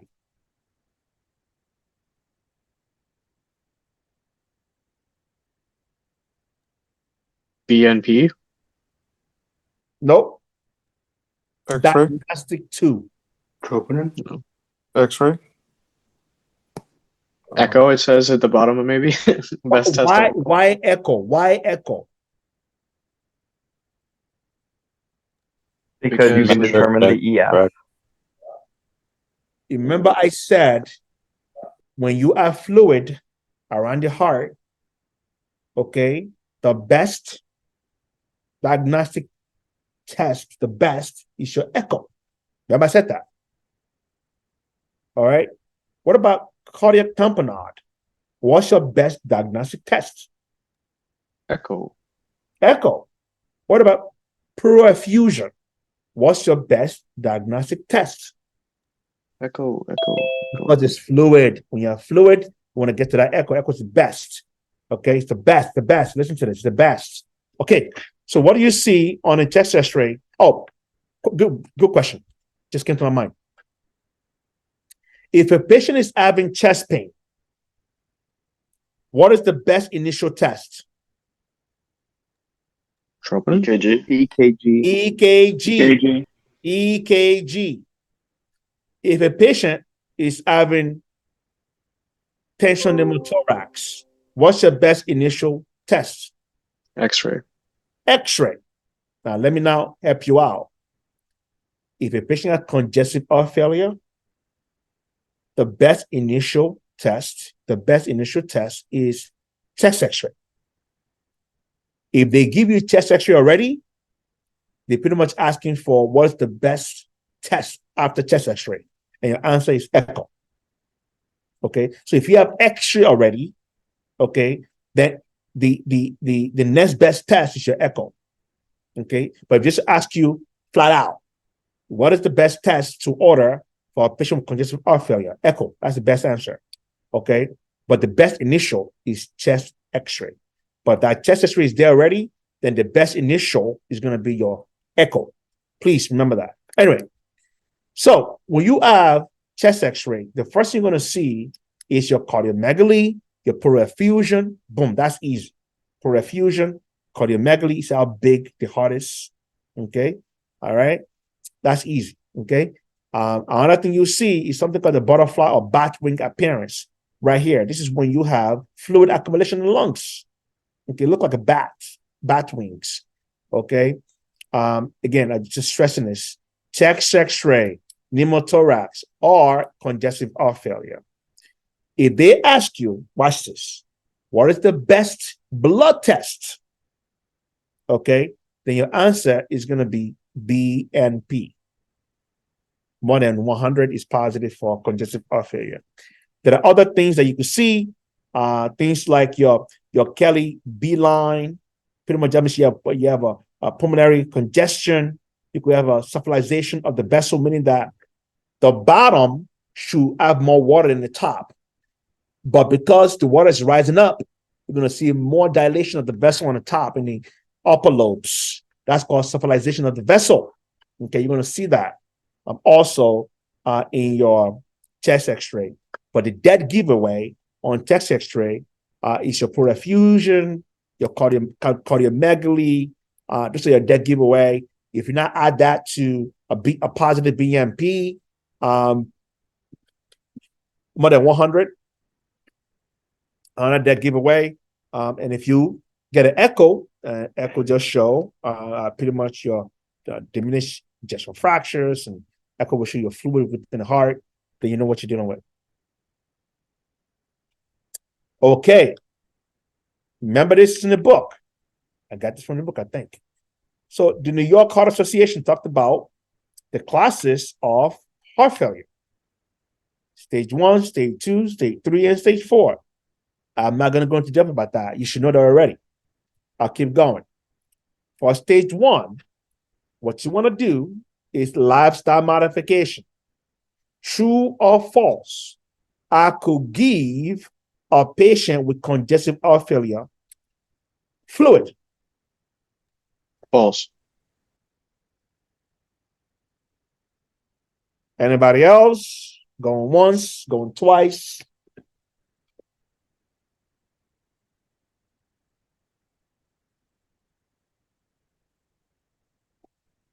The answer is yes.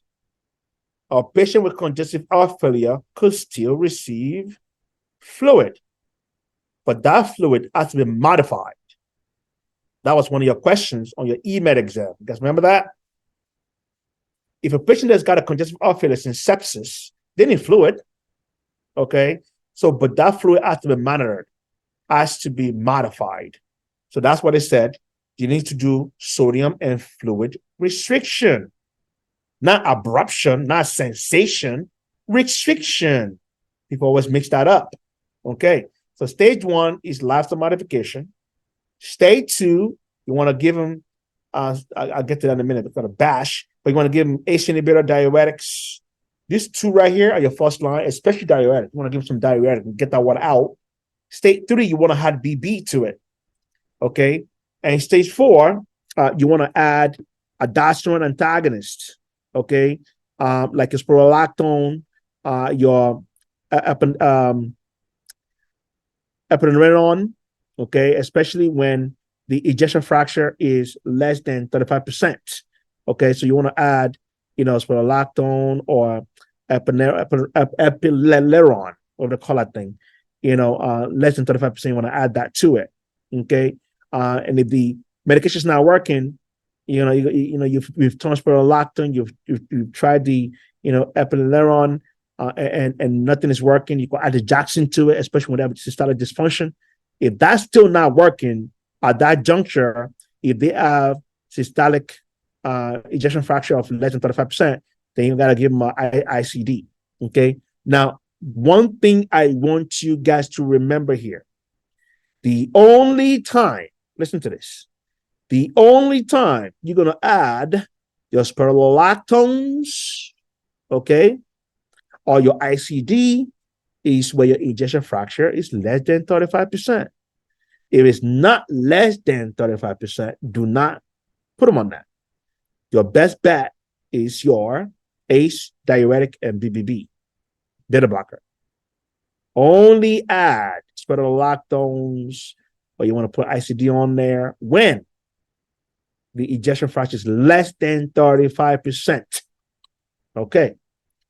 So this is a summary of your heart failure. I love this mnemonic, BASH. Remember that. So the first thing you have to do is lifestyle modification. Beautiful, you got that.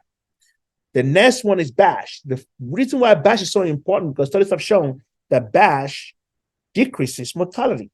Okay, so what is BASH? B is beta blocker, the ones in green. Beta blocker, A is your ACE inhibitor. Okay. Your S is your spironolactone, one of your diuretics. And your H is your hydralazine, BASH. So when you hear a patient with congestive heart failure, ejection fraction, that's pretty bad. You want to give them BASH. Okay. Now, you could also give them the one in red, the Jackson, other diuretics like your loop diuretic furosemide. You give them that too. But studies have shown those only improve symptoms. They improve symptoms. But BASH has been shown to improve quality of life and decrease mortality. Okay. Don't forget to give the spironolactone less than 35%. To give ICD less than 35%. If that's not working, then you can go for your heart transplant. Okay. I won't go into depth about this. Should I? You should know that already. So I won't go into depth about that, All right. Just one thing I want to mention is that when it comes to calcium channel blockers, you should be extremely careful using calcium channel blocker in patient with congestive heart failure. Why? Because the heart's already weak, and so you're taking away the calcium, and now they can't contract. That's number one. There's another one though. Because it causes Bilateral what? edema. That's right. Calcium channel blockers causes bilateral edema. So you have to be extremely careful. Can you give it? Yes, you could, but you have to be extremely careful giving it. If you don't have to give it, please don't give it. Okay. And if you have to give it at all, then you have to give your second generation calcium channel blocker. You have amlodipine and you have phenodipine. So what are those? So basically, when it comes to calcium channel blocker, you have the dihydropyrimidine and you have the non-dihydropyrimidine. Okay, the dihydropyrimidines are the one that helps in pins. Okay, and your fourth generation, second generation, and basically your pins or your dihydropyrimidines, their function is to cause vasodilation. Okay, vasodilation. Okay, that's their function. So then you have the non-dihydropyrimidines, your diazepams and verapamil. Their function is to decrease heart rate, conduction, and contraction. So they do two different things. So you should know that. Again, when it comes to congestive heart failure, they can't lay flat. So you got to put them up a little bit, about 45 degrees, give some oxygen, give some furosemide and morphine to help them out with the pain. And please modify your sodium and fluid. There is something called acute decompensated heart failure. The way to remember this is congestive heart failure on steroid, meaning you have so much built up of fluid so fast, so rapid, that you have failure in systole and diastole. So think about acute decompensated heart failure as congestive heart failure on steroid. Okay. And the best you have to remember out of this, okay, is BASH D2OP. What does that mean? Remember, when you have congestive heart failure, you give them BASH. So same thing. All right. If you notice you don't see calcium channel blocker here, no calcium channel blocker. Watch out. Be careful with that. Okay. So BASH DOP. What does that stand for? The D is dobutamine. The next D is the Jackson, right? Dobutamine will increase contractility of the heart, pump the heart faster. And basically, you're gonna give them oxygen, and the last one, change position. So anytime you see, acute decompensated heart failure, write the mnemonic BASH, okay? And you want to add all those medications to it. And one is missing, just add it, okay? All right. Any questions? Was that okay? Did I do okay over there? Did I do okay? Yes, sir. Yes. Okay. All right. So, volunteer.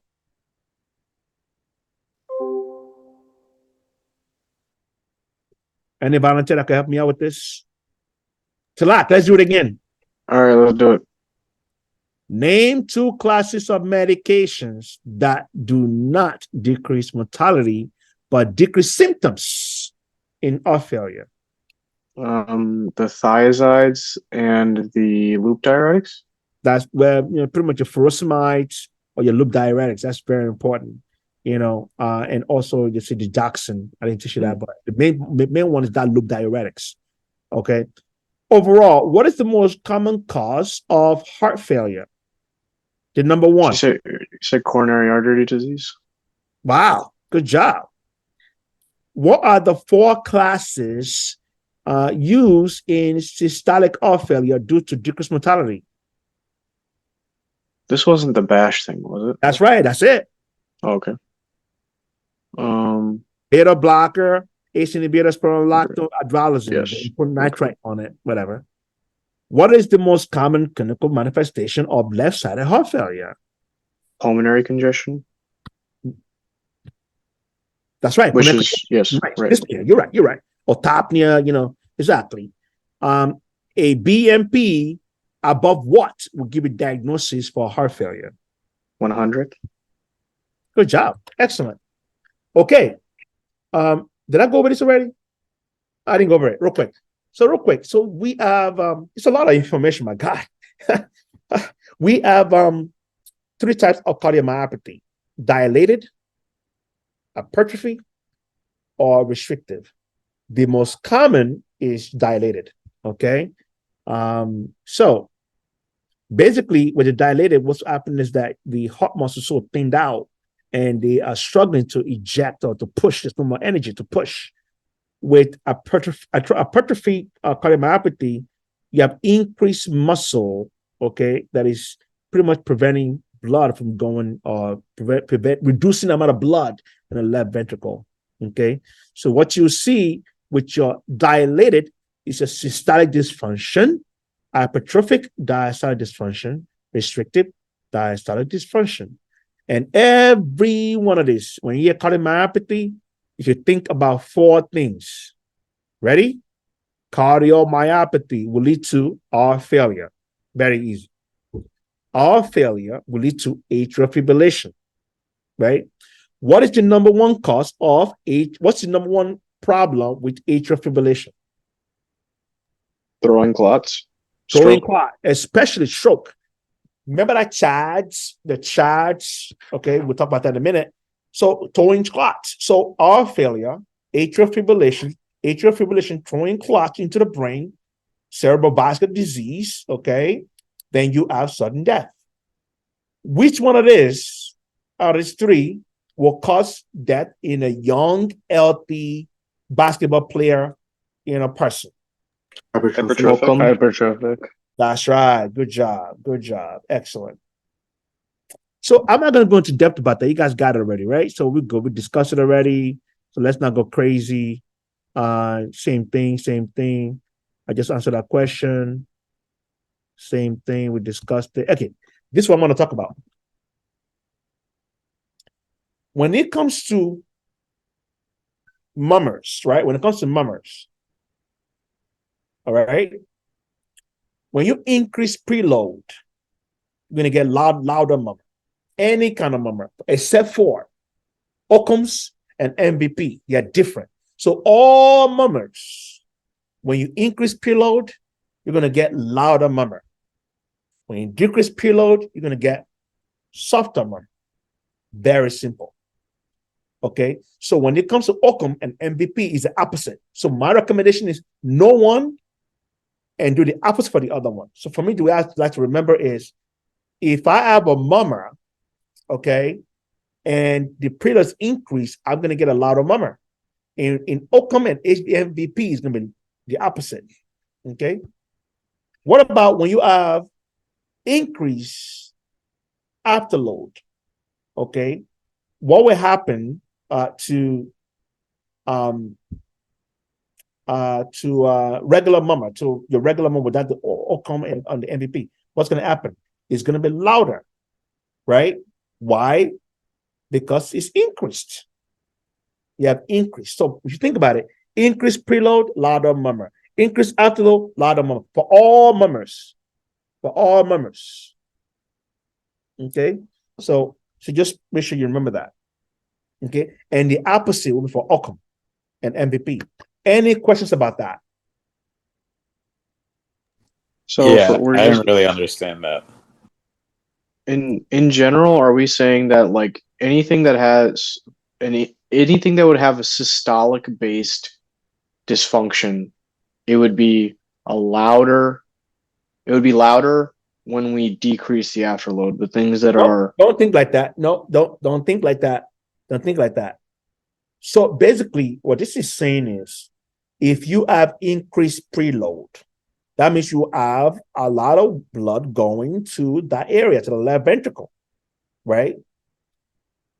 In any state, in any valvular disease, apart from Ockham and MVP, apart from that, in any kind of murmur, any kind of, it doesn't matter what kind of murmur, when you have more blood to that area, that murmur will get louder. Make sense? Just remember that. Just remember that. Okay. When it comes to afterload, same thing. When you increase afterload, you are increasing blood again to that area. Okay. So basically, you're gonna get louder murmur. So what I'm saying is you're gonna get louder murmur. Okay. When you have, just make sure you're gonna have louder murmur when you have increased preload, increased afterload, and the opposite is for your Ockham. Let me tell you why it's the opposite. So for Ockham, if you look right here, this is Ockham right here, right? You see this big muscle, right?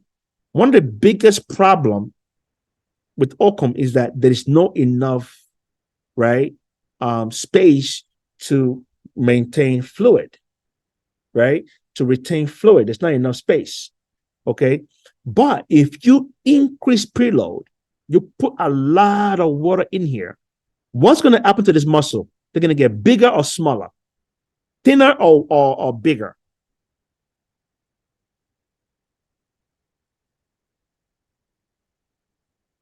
Anyone?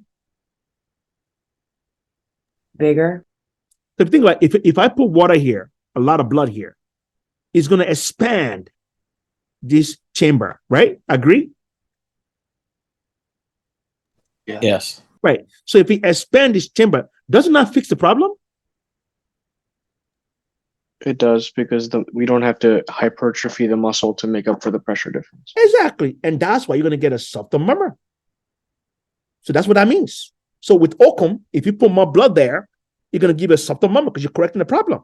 So same thing with afterload. With afterload, you have a lot of resistance here. So more blood is backing up into the left ventricle. Guess what's going to happen? It's going to get bigger. It's going to be softer. So it's correcting it. Make sense? Right? But if you don't have problems at all, like this one is beautiful, the more blood you have here, okay, the louder the problem. It's kind of the opposite. So what I'm saying, this is where people make mistakes all the time. So that's what I'm saying. Listen to me. When you have increased preload, increased afterload, just hear me out. Think about this. Increase. Okay, that means you're increasing blood to that area. Make sense? Agree? Yes? Yes. Yes. Okay, so if you increase blood to that area, okay, in regular heart, but a valvular disease, regular heart with valvular disease, right? The murmur will get louder.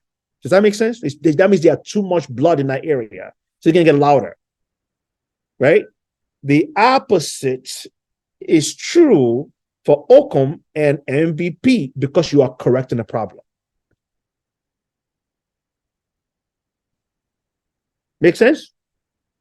So that's what I'm saying. For me, the way I remember this is I just remember one and I do opposite for the other.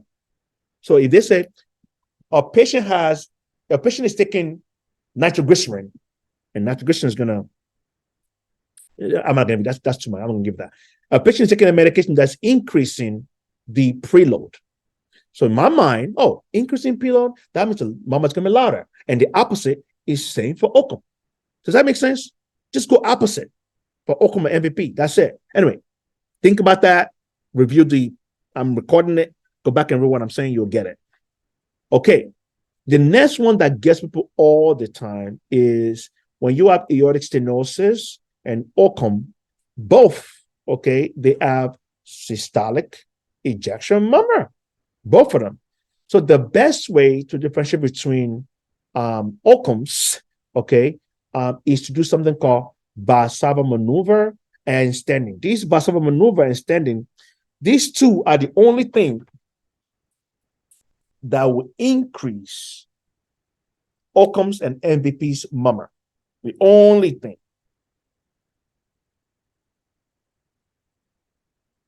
Okay? And everything else will decrease it. How do I remember that? I just memorized it. You have to do the same thing. Valsalva maneuver and standing will increase Occam's and MVP's murmur. And everything else will decrease it. So if they ask you what maneuvers increase Occam, Valsalva maneuver and standing. Everything else is opposite. Okay? For example, if I do an end grip, I grip you very well, really hard, right? Will that increase Occam or decrease Occam? Remember, I just told you, Valsalva maneuver and standing are the only thing that will increase Occam. So end gripping would decrease it. Squatting, leg raise, laying down would decrease it. Does that make sense? Yes. Yes. That's the only thing to remember.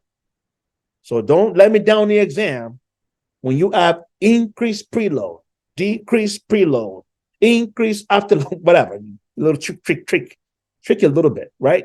Just want to make sure you understand the material. You get it.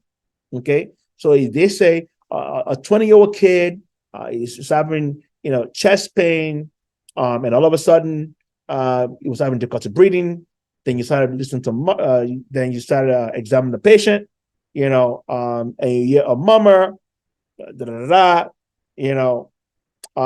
you press the patient up, while the patient was standing, the murmur got louder, and the patient just collapsed and died.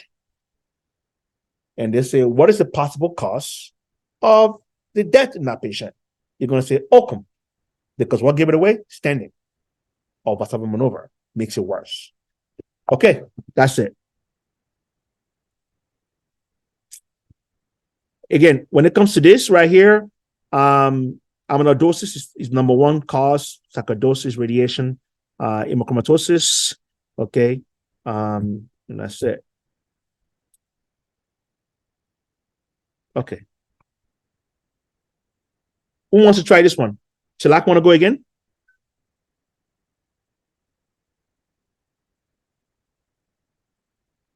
Or anybody Sorry, else? kitchen. My bad. Anybody else? Today, let's go.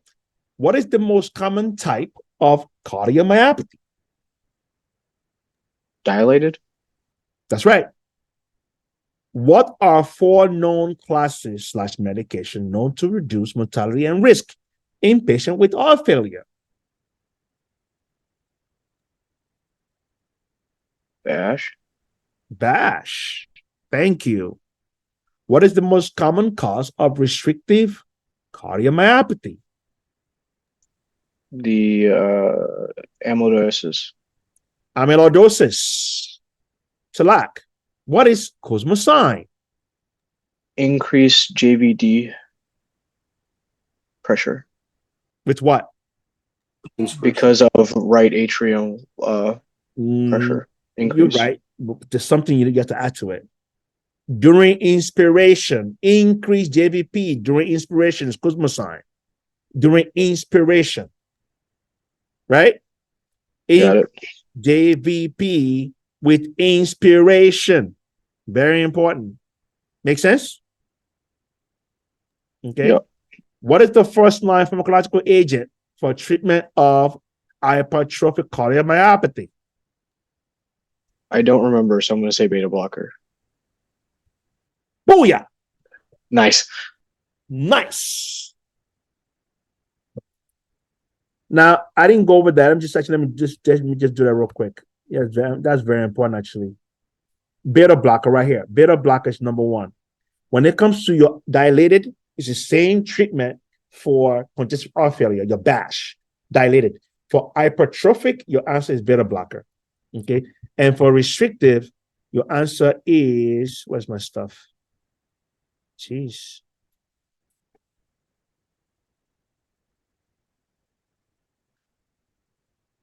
Your answer is treat the underlying condition and give beta blocker. So basically, with dilated, same treatment as your CHF BASH with cardiomyopathy, and with restrictive BB. That's it.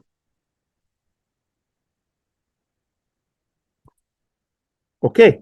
Let me go to the last for the last. It's a lot of material, guys. It's a lot of material.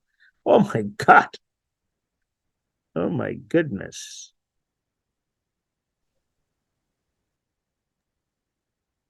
Okay. So far, is the review helping a lot or not at all? Yes, a lot. A lot. Okay, good. So let's do this together. We have a 70-year-old patient that's got a chest pain. When I say chest pain, the first thing that should come to your mind is get an EKG. Case closed, okay?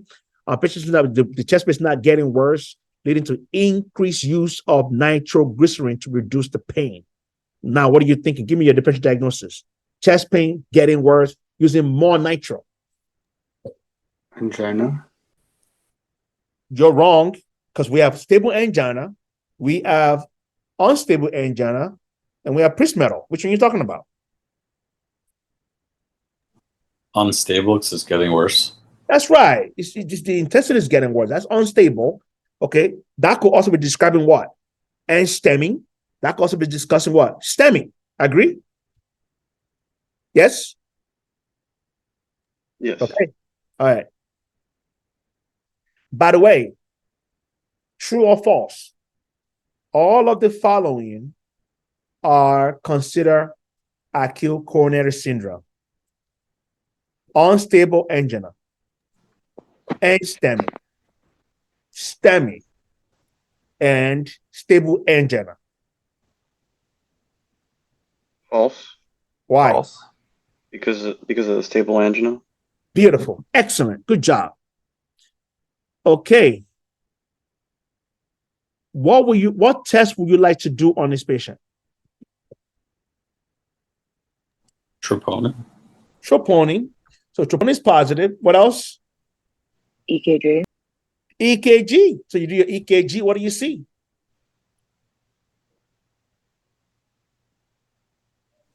ST elevation. ST elevation. Is this STEMI or STEMI? STEMI. STEMI. What is the best treatment for STEMI? Cardiac cath. Within how many years? So how many months? How many minutes?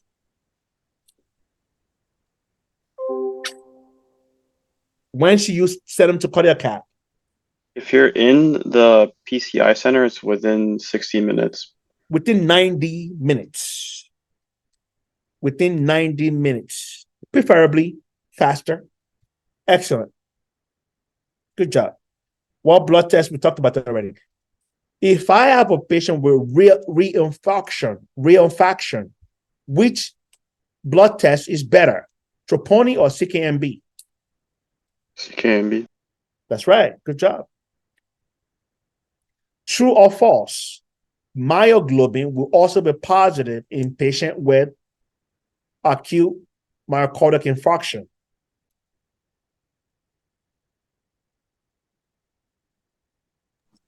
True. That's right. That's the muscle. Matter of fact, the first enzyme to go up, or the first substance to go up, is your myoglobin, followed by your troponin, and followed by a CKMB.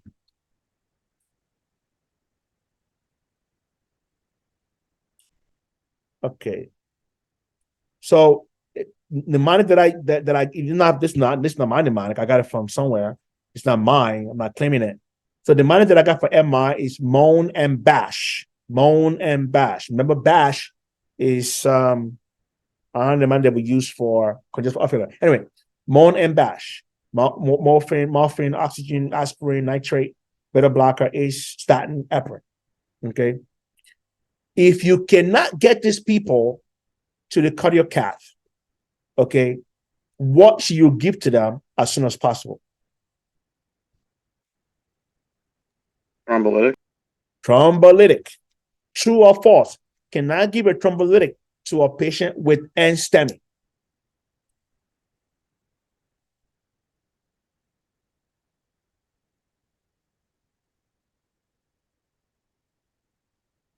Anyone? Going once? True. NSTEMI. Non-SC elevation. You guys don't get that? I'll explain in a minute. I'll go over it. Let me go over real quick. So anyway, so when it comes to, I'll answer that question in a minute. When it comes to chest pain, these are the things that will cause chest pain. We discussed in the IMED. Okay. Can somebody help me out here? You have a patient that's got a squeezing pain, tightness, heaviness in epigastric area. What's your diagnosis? MI. MI. You have a patient that's got a chest pain radiating into the back. What type? Okay, radiating into the back, tearing, ripping. Type B. Good. Type B of aortic dissection. Good job. Why is that important? How do you treat type B aortic dissection? Surgically. Medically. Medications unless it's greater than 5 centimeters. What is the name of the medication? IV beta blockers. Beta blockers. Can I give heparin to people with aortic dissections? No. Okay. No. So remember, when it radiates to the back, B, that means what? You want to do medication. If it's ascending, and it's going anterior. Remember, ascending is anterior chest pain. So A, anterior, ascending, A, okay? Back, B, okay? And B means beta blocker. Does that make sense what I'm doing? Aortic, radiating to the back, beta blocker, okay? When it comes to anterior, okay, that's knee surgery, okay? All right. Vomiting and retching. That's a rupture. Improve with positional change with elevated lipase and amylase. What do you think? Pancreatitis. Chest pain resolved with positional change after a viral infection.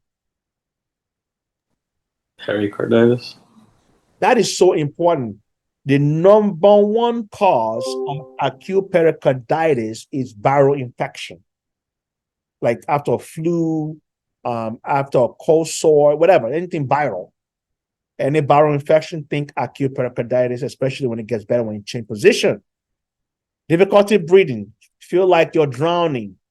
Rails, leg edema, JBD.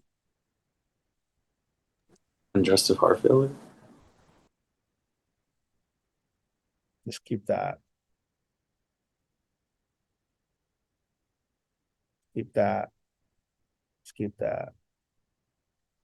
Keep that. Okay. When it comes to stable angina, okay, it's not part of the ACS. It's not.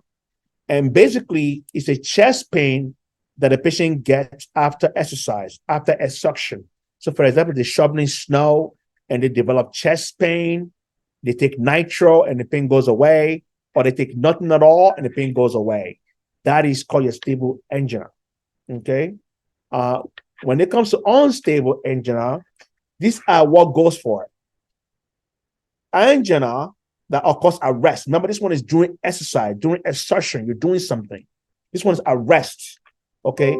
This also occurs less on exertion. So you do less work and now you are getting chest pain. The frequency and severity, okay, is getting worse. So when your chest pain is getting worse and you have to take more medication, think of unstable angina. When you have a new onset angina, think unstable. It can also happen after you have an early post-MI or post-PCI. Okay, but the most important thing is the frequency is getting worse, severity is getting worse, and it's taking you to do less work with the chest pain, or the chest pain is occurring at rest. Okay, So this was the question I was asking you earlier, right? If you are stable angina, okay, you want to give aspirin, nitro, but do not give them anticoagulant.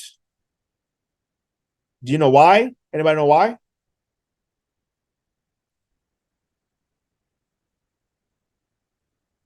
Anyone? Don't Because their hemorrhage. blood when there's no reason to. Stable. Say it again. I said, there's no reason to thin out. There's no reason to take anticoagulants where there's nothing to thin out. Thank you. They are not at risk of bleeding. These people they don't have risk of bleeding. Okay. But they're at risk of a plaque breaking off. So if that plaque breaks off, right, your aspirin will prevent, which is your antiplatelet agent, will prevent the aggregation of platelet. Okay. So that's why aspirin is very important for all your chest pains. But when it comes to stable, aspirin, nitro, do not give anticoagulant. You have to remember, secondary hemostasis when you give anticoagulant. First line of defense is your platelet aggregation. And that's what we're trying to prevent with the aspirin. Okay. This right here is your unstable angina, where now the plaque has broken off. You have a little bit of bleeding. With that, you are worried about blood clot. So you want to give aspirin, nitro, but now you must give anticoagulant. It's a must. If you don't give anticoagulant, that's malpractice. But in these people, you never want to give them thrombolytics. Okay. When the bleeding starts to get bigger and bigger and bigger, okay, then your unstable is now going towards your STEMI, where you have a little bit of damage to the heart. With those, you want to give aspirin, nitro, give anticoagulant. You never want to give them thrombolytics, ever. Okay? But it's like a critical limb ischemia. It's like a partial occlusion, right? Here is your true occlusion or your acute limb ischemia or your acute coronary occlusion. This is where you have a complete occlusion. And with a complete occlusion, your number one treatment is to go in there and open it up. Cardiocath and PCI. Okay? And if you can't get into cardiocath, these are the only ones you want to give thrombolytics. So STEMI is the only one you want to give thrombolytics. Okay? Stable angina is the only one you don't give anticoagulants. Does that make sense? Yes. Good. Let's keep going. Let me see what I have here. Oh, this is very important. Very, very important. When you have stable angina, okay, let's do a scenario and answer my question. A patient, after running, starts to have chest pain, takes nitro, gets better. Diagnosis, stable angina, okay? As a doctor, okay, you order EKG, resting EKG, and the resting EKG comes out to be normal. Should you stop there? No, you should do a stress EKG. Good. You want to do stress EKG, you want to do stress myocardial perfusion, you want to do stress from pharmacological test, you want to do stress echo, stress something. Okay. When you do stress tests, stress EKG, and you have ST depression, true or false, that could be a sign of an ischemia. True. That's right. So if you have a positive stress test, what do you do next?